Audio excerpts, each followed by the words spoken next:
ልክ አሁን እኔና እናንተ እየተነጋገርን ባለበት በዚች ቅስፈት በሰውነታችሁ ውስጥ ያሉት የደም ቧንቧዎች ምን ደረጃ ላይ እንዳሉ ታውቃላችሁ?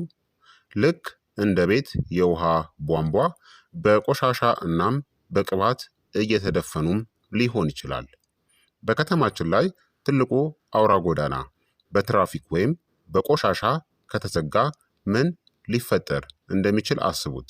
አጠቃላይ ከተማዋ ለትንሽ ጊዜ ትቆማለች።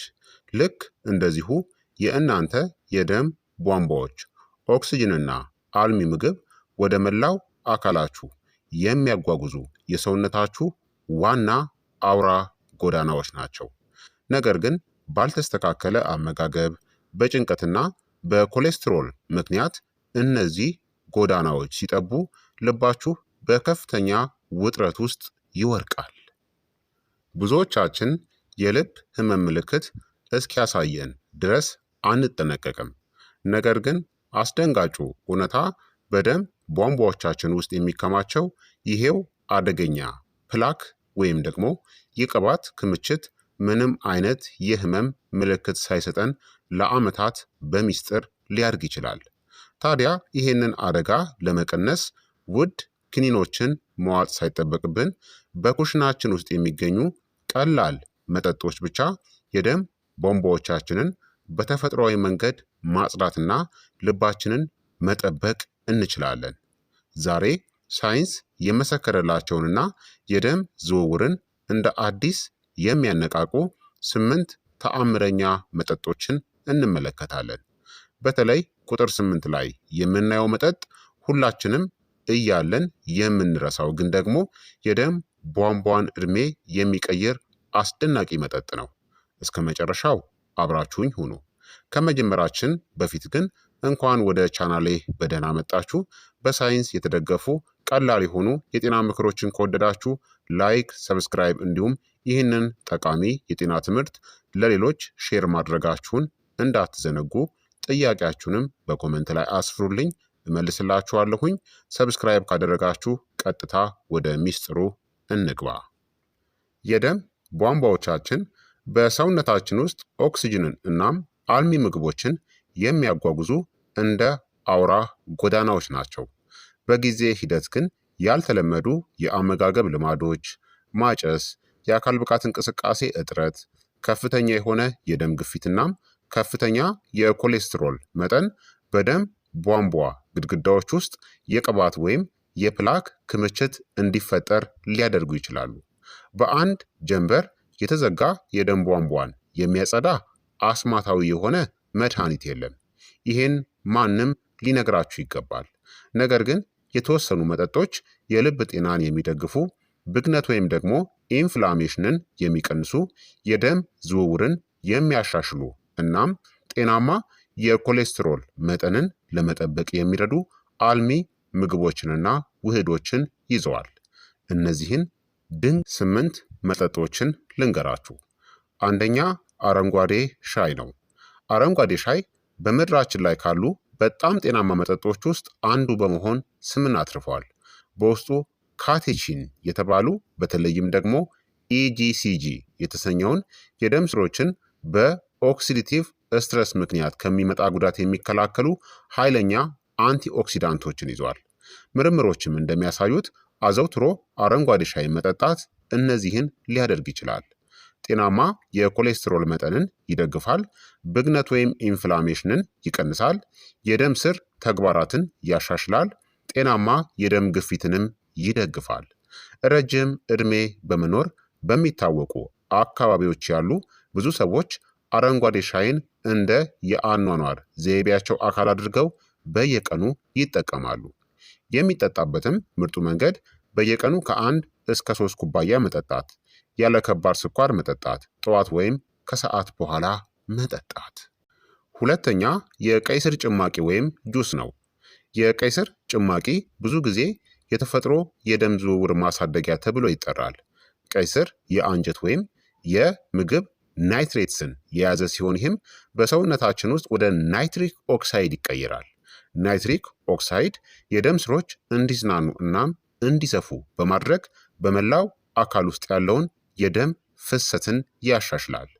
ሊገኙ የሚችሉ ጥቅሞችም የተሻለ የደም ዝውውር፣ የተሻሻለ የአካል ብቃት እንቅስቃሴ አፈጻጸም፣ ለጤናማ የደም ግፊት ድጋፍና የተሻሻለ የኦክስጅን ስርጭት።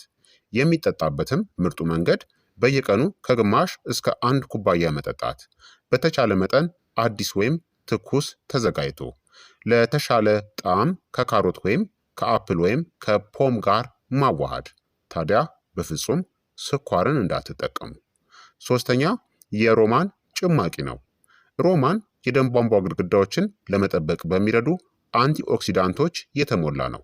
አንዳንድ ጥናቶችም እንደሚያሳዩት የሮማን ውህዶች የኦክሲዲቲቭ ስትረስን ለመቀነስና ጤናማ የደም ስር ተግባራትንም ለመደገፍ ሊረዱ ይችላሉ። ጥቅሞቹም ከፍሪ ራዲካል ጉዳት መከላከል፣ የተሻሻለ የደም ዝውውር፣ ለልብ ጤና ድጋፍን መስጠትና ብግነት ወይም ደግሞ ኢንፍላሜሽንን ይቀንሳሉ።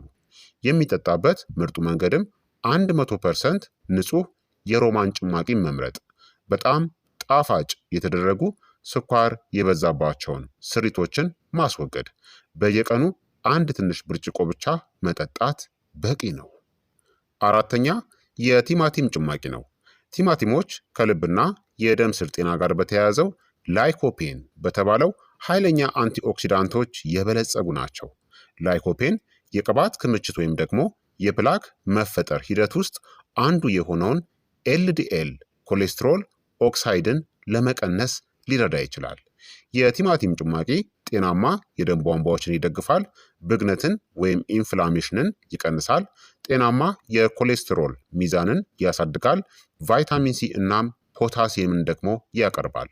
የሚጠጣበት ምርጡ መንገድም የጨው ወይም ሶዲየም መጠናቸው አነስተኛ የሆኑትን ምረጡ። በየቀኑ 1 ብርጭቆ ብቻ ከተመጣጠነ ምግብ ጋር ማጣመር።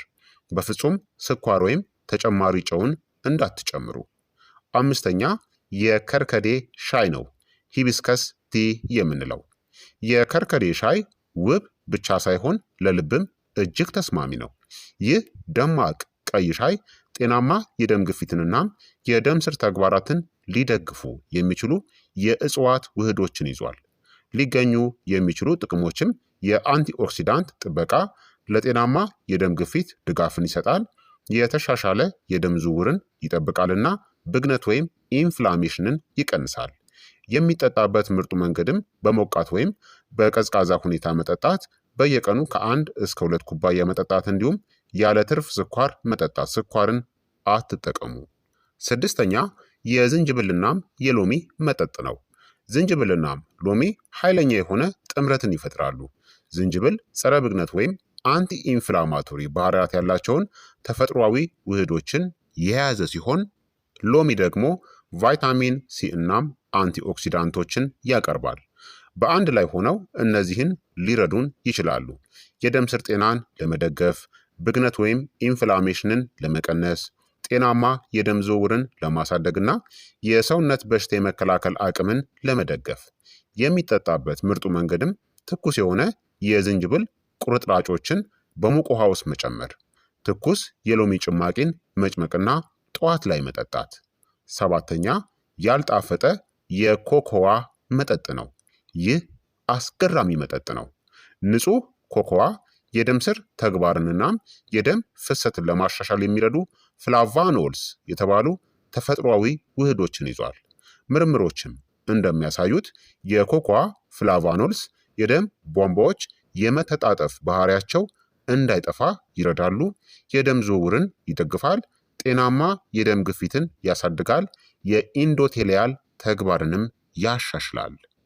የሚጠጣበት ምርጡ መንገድም ያልጣፈጠ ወይም ስኳር የሌለው የኮኮዋ ዱቄትን መጠቀም፣ ስኳር የበዛባቸውን የቸኮሌት መጠጦችን ማስወገድ፣ ከሙቅ ውሃ ወይም ከወተት ጋር መደባለቅ።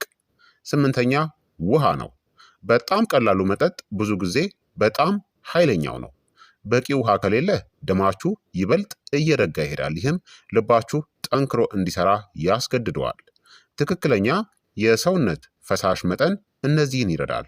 ጤናማ የደም ዝውውርን ለመጠበቅ፣ የአልሚ ምግቦችን መጓጓዝ ለመደገፍ፣ አጠቃላይ የልብና የደም ስር ተግባርን ለማሳደግና እያንዳንዱ የሰውነት ክፍል በብቃት እንዲሰራ ይረዳል።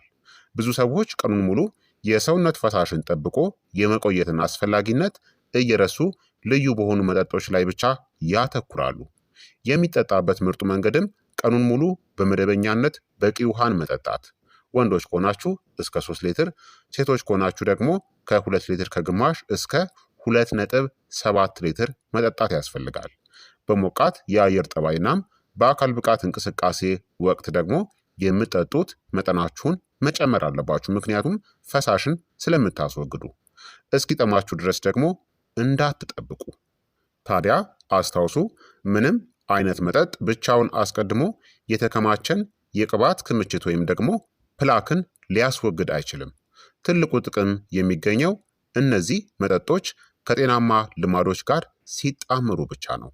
ብዙ ፍራፍሬዎችንና አትክልቶችን መመገብ፣ አዘውትሮ የአካል ብቃት እንቅስቃሴን ከማድረግ፣ ከማጨስ መቆጠብ፣ በፋብሪካ የተቀነባበሩ ወይም አልትራ ፕሮሰስድ የሆኑ ምግቦችን መገደብ፣ ጤናማ የሰውነት ክብደትን መጠበቅ፣ በቂ እንቅልፍን ማግኘት፣ ውጥረትን ወይም ስትረስን መቆጣጠር ያስፈልጋል። እነዚህ መጠጦች ከነዚህ ጋር ነው የሚሰሩት።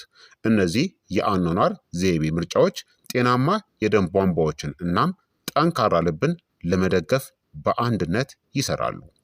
በአጠቃላይ እነዚህ መጠጦች ተአምራዊ ፈዋሾች ባይሆኑም ለልብ ጤናማ የአኗኗር ዘይቤ ጠቃሚ ተጨማሪዎች ሊሆኑ ይችላሉ። እንዲሁም የተሻለ የደም ዝውውርን፣ ጤናማ የደም ስሮችን እናም አጠቃላይ የልብና የደም ስር ጤንነትንም ለመደገፍ ሊረዱን ይችላሉ። ታዲያ ከእነዚህ መጠጦች ውስጥ የትኛውን አስቀድማችሁ እየጠጣችሁ ነው? ከታች ባለው የኮመንት ቦክስ ላይ አሳውቁኝ።